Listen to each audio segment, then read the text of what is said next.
স্বপ্নটা দেখা হয়েছিল, সেই স্বপ্নটা বাস্তবায়ন হয়েছিল 21 সালের কাতারে। অথচ আমি আপনার হুজুর আর আপনি একই পদ্ধতি বেছে নিয়েছি, যে সেটা হলো সাড়ে কাতারের রাত কোনটি? 27 সাড়ে কাতার। কে বলেছে আপনাকে সাড়ে 27 সাড়ে কাতার? 27 সাড়ে কাতারের দিনই যে লাইলাতুল কদর হবে, এটা কোনো হাদিস দ্বারা প্রমাণিত নেই, গ্যারান্টি সহকারে প্রমাণিত নেই। ঠিক একাধিক হাদিস দ্বারা বলা হয়েছে যে এটা 27 রাত হতে পারে, 21 রাত হতে পারে, 25 রাত হতে পারে।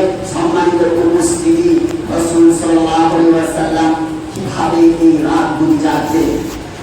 এই রাতগুলি জাগতেন ইবাদত করার মাধ্যমে, সেটা হতে পারে কোরআন পড়ার মাধ্যমে, সেটা হতে পারে জিকির করার মাধ্যমে, সেটা হতে পারে নামাজের মাধ্যমে। জি, আমি যে কিছুই জানি না, তো আমি এই লাইলাতুল কদরের রাত জেগে কি করব? আমি তো কিছুই জানি না যে লাইলাতুল কদরের রাতটি জাগবো কিভাবে। সম্মানিত উপস্থিতি, খুব সহজভাবে বোঝার চেষ্টা করুন। আপনি যদি কিছুই না জানেন, তবুও পূর্ণ সব পাবেন। কিভাবে? আপনি যদি সূরা ফাতিহা জানেন, সূরা ইখলাস জানেন, যেটাকে আমরা বলে থাকি, সূরা ফাতিহা পড়ার পর সূরা ইখলাস যতবার ইচ্ছা আপনি পড়তে থাকুন, বলতেই থাকুন যতক্ষণ পর্যন্ত আপনার মুখ চলবে। তারপরে আপনি চলে যান রুকুতে, সুবহান রাব্বিয়াল আযীম, সুবহান রাব্বিয়াল আযীম।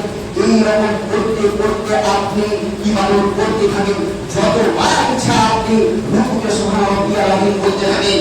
এইভাবে ইবাদত করে থাকতে হবে লাইলাতুল কদরের রাত। অথচ আমরা কি যে কোথায় যে পেলাম আর কেমন করে যে জানলাম যে 27 লাইলাতুল কদরের রাত হবে, আর সেই রাতে পিকনিক করতে হবে, সেই রাত্রে গজল গেয়ে লাইলাতুল কদরের রাতটি পালন করতে হবে।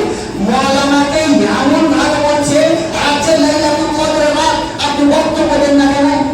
কোথায় যে পেলাম? কিছুই যে মনে আসে না। হাদিস যে মানতে হবে, এগুলো আমাদের মনেই পড়ে। মনে হচ্ছে আমাদের কোন পদ্ধতি ইখতিয়ার করার কোন জিনিসই নাই। রাসূল সাল্লাল্লাহু আলাইহি ওয়াসাল্লামের পদ্ধতিটাকে বেছে নিন। সব থেকে বেশি পদ্ধতি রাসূল সাল্লাল্লাহু আলাইহি ওয়াসাল্লামের পদ্ধতি।